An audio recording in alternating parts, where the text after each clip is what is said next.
Ero in ansia, correvo veloce perché era suonato l'allarme di sicurezza della mia fabbrica, stavo andando a capirne e sincerarmi le ragioni.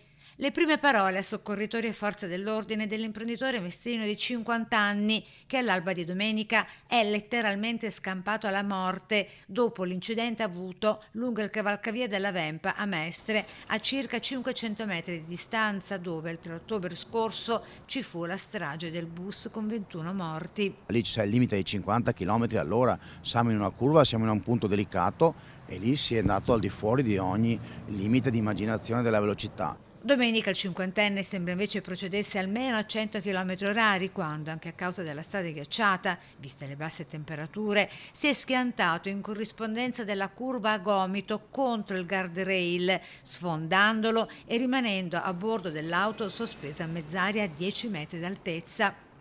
Una scena a dir poco da brividi, eppure, sebbene sotto shock e fortemente provato, è rimasto miracolosamente illeso e capace di scendere dall'auto per chiedere aiuto. Un appello, la gente deve rispettare i limiti di velocità. Non si può liquidare la gravità del fatto con affermazioni del genere, la risposta di Stanza Boraso del gruppo consigliare Tutta la città insieme che aggiunge: e se fosse stato un bus si potrebbe avere meno rischi posizionando semafori dissuasori o un autovelox.